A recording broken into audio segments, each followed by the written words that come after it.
അഭിപ്രായം പ്രകടിപ്പിക്കട്ടെ. അതിന്റെ അവർക്ക് അവകാശമില്ല അവരുടെ അഭിപ്രായം പറയാൻ വേണ്ടി. പ്രധാനമന്ത്രിയെ പോയി കണ്ടുവന്ന് പുറത്തു വന്നിട്ട് പ്രധാനമന്ത്രി ദുഷ്ടനാണ്, കൊള്ളക്കാരനാണ്, മുസ്ലിങ്ങളെ കൊന്നൊടുക്കാൻ നിൽക്കുന്ന ആളാണെന്ന് പുറത്തു പറയാൻ പറ്റുമോ? പുറത്തു വന്നിട്ട് കണ്ടിട്ട് പുറത്തു വരുമ്പോൾ അപ്പൊ അദ്ദേഹം എന്തെങ്കിലും പറഞ്ഞാണ്.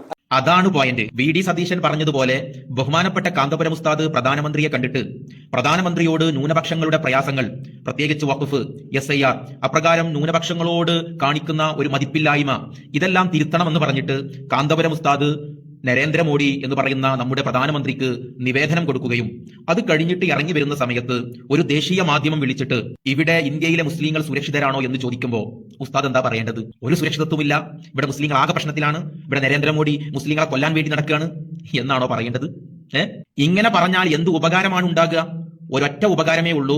ഉസ്താദിനെ തെറി പറഞ്ഞ് കമന്റ് എഴുതിയ ചിലർ മാത്രം ഉസ്താദിനെ പുകഴ്ത്തിക്കൊണ്ട് നല്ല പോസ്റ്റ് ചെയ്തു. അതിനപ്പുറം വേറെ ഒരു ഉപകാരവുമില്ല. എന്നാൽ ഇതുകൊണ്ടുണ്ടാകുന്ന ഉപദ്രവങ്ങൾ എത്രയാണ്?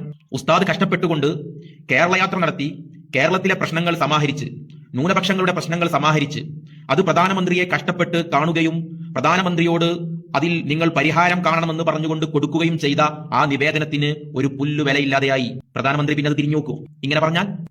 മാത്രവുമല്ല, കാന്തപുരം ഉസ്താദിനെ പോലോത്ത കേരളത്തിൽ എന്നല്ല ഇന്ത്യയിൽ എന്നല്ല ലോകത്ത് തന്നെ സ്ഥാനമുള്ള ഒരു മഹൽ വ്യക്തി ഇന്ത്യയെക്കുറിച്ച് ഇത്ര അപകടകരമായി പ്രസ്താവന നടത്തിയാൽ ആ പ്രസ്താവന സ്പ്രെഡ് ചെയ്യുന്ന രൂപം എങ്ങനെയായിരിക്കും? ഒരുപക്ഷെ അത് വലിയൊരു കലാപത്തിന് വരെ കാരണമാകും. അതിനൊക്കെ പുറമെ കേരളത്തിന്റെ പുറത്ത് ആയിരക്കണക്കിന് വിദ്യാഭ്യാസ സ്ഥാപനങ്ങളുള്ള ആളാണ് ബഹുമാനപ്പെട്ട കാന്തപുരം ഉസ്താദ്. നരേന്ദ്രമോദിയുടെ ഗുജറാത്തിൽ പോലുമുണ്ട് ഉസ്താദിന് സ്ഥാപനങ്ങൾ. വിദ്യാഭ്യാസ സ്ഥാപനം എന്ന് പറഞ്ഞാൽ ഒന്നുമില്ലാത്തവരുടെ അടുത്തുപോയി അവർക്ക് സ്ഥാപനം ഉണ്ടാക്കി കൊടുക്കുകയും അവർക്ക് വിദ്യ നുകർന്നു കൊടുക്കുകയും ചെയ്യുക.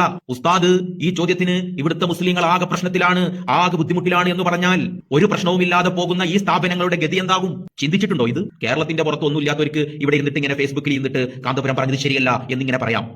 പക്ഷേ ഉസ്താദിനെ പോലത്തെ ഒരാൾക്ക് അത് പറയുന്നതിൽ ലിമിറ്റുണ്ട്. ഇനി ഉസ്താദ് പറഞ്ഞതെന്താണ്? ഇവിടുത്തെ മുസ്ലിങ്ങൾ സുരക്ഷിതരാണ്.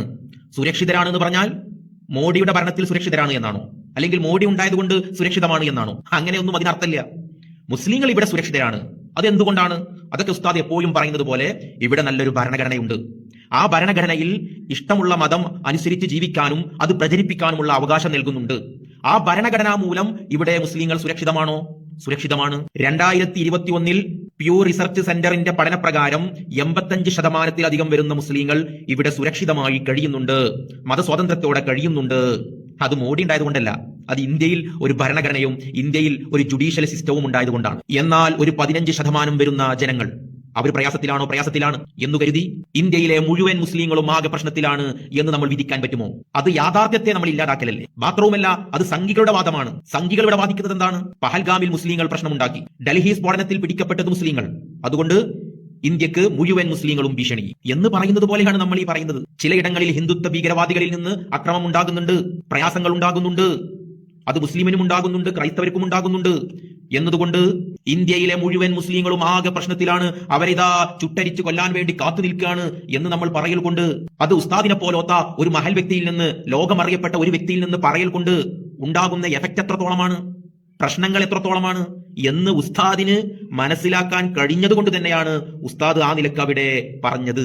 അപ്പോൾ ന്യൂനപക്ഷങ്ങൾക്ക് ഇവിടെ പ്രശ്നമുണ്ടോ? പ്രയാസമുണ്ടോ? ഉണ്ട്. അത് പരിഹരിക്കണമെന്ന് പറഞ്ഞുകൊണ്ടാണ് ബഹുമാനപ്പെട്ട ഉസ്താദ് നരേന്ദ്രമോദിയെ കാണുന്നത്. അത് പരിഹരിക്കണമെങ്കിൽ എന്താ ചെയ്യേണ്ടത്? ഇവിടുത്തെ മുഴുവൻ മുസ്ലിങ്ങളും ആകെ പ്രശ്നത്തിലാണ് എന്ന ഒരു പ്രസ്താവന ഉസ്താദ് ഇറക്കുകയാണോ വേണ്ടത്? അങ്ങനെ ഇറക്കിയാൽ അത് പരിഹരിക്കുകയാണോ ചെയ്യുക? അല്ല, അത് കൂടുതൽ വഷളാവുകയാണോ ചെയ്യുക?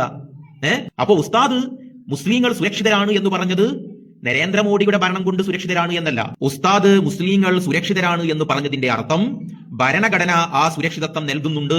85% മുസ്ലിങ്ങൾ അത് അനുഭവിക്കുന്നുമുണ്ട്. ആ സുരക്ഷിതത്വത്തെ ഒരു 15% കാര്യം പറഞ്ഞുകൊണ്ട് പറ്റേ ഇല്ലാതാക്കുക എന്നുള്ളത് സംഘികളുടെ നിലപാടാണ്. അത് സംഘികൾ കൊണ്ടു നടക്കുന്ന ഒരു തത്വമാണ്. അത് പറയാൻ തൽക്കാലം ഉസ്താദിനെ കിട്ടില്ല. പിന്നെ ചിലർ പറയുന്നത് ED വരുമെന്ന് പേടിച്ചിട്ടാണ്. ഉസ്താദ് ആദ്യമായിട്ട് ഒരു പ്രധാനമന്ത്രിയെ കാണാൻ പോയ മാതിരി. എന്റെ മനുഷ്യന്മാരെ, ഉസ്താദ് ഇവിടെ ജീവിക്കാൻ തുടങ്ങിയിട്ട് 80-90 വയസ്സായി. അതിന്റെ ഇടയിൽ വന്നിട്ടുള്ള ഏകദേശം പ്രധാനമന്ത്രിമാരെയും ഉസ്താദ് കാണാൻ പോയിട്ടുണ്ട്. മറ്റു ചിലർ ചോദിക്കാണ്, ബാബരി മസ്ജിദ് തകർത്തത് ആരാണ്? നരേന്ദ്രമോദിയുടെ കാലത്താണോ ബാബരി മസ്ജിദ് തകർത്തത്? ഗുജറാത്ത് കലാപം ഉണ്ടായപ്പോൾ എന്താണ്? ഗുജറാത്ത് കലാപം ഉണ്ടായത് ആരുടെ കാലത്താ? കോൺഗ്രസിന്റെ കാലത്തല്ലേ? അത് ചെയ്യുന്നതിൽ നരേന്ദ്രമോദിക്ക് പങ്കുണ്ട്, ഇല്ല എന്നൊന്നുമല്ല. പക്ഷെ അത് ആരുടെ കാലത്താണ്? അത് കോൺഗ്രസ് ഭരിക്കുന്ന കാലത്താണ്. അന്നീ പറയുന്നവരൊക്കെ പ്രസ്താവന ഇറക്കിയോ ഇവിടെ മുസ്ലിങ്ങൾ സുരക്ഷിതരല്ല എന്ന്? ഇല്ല.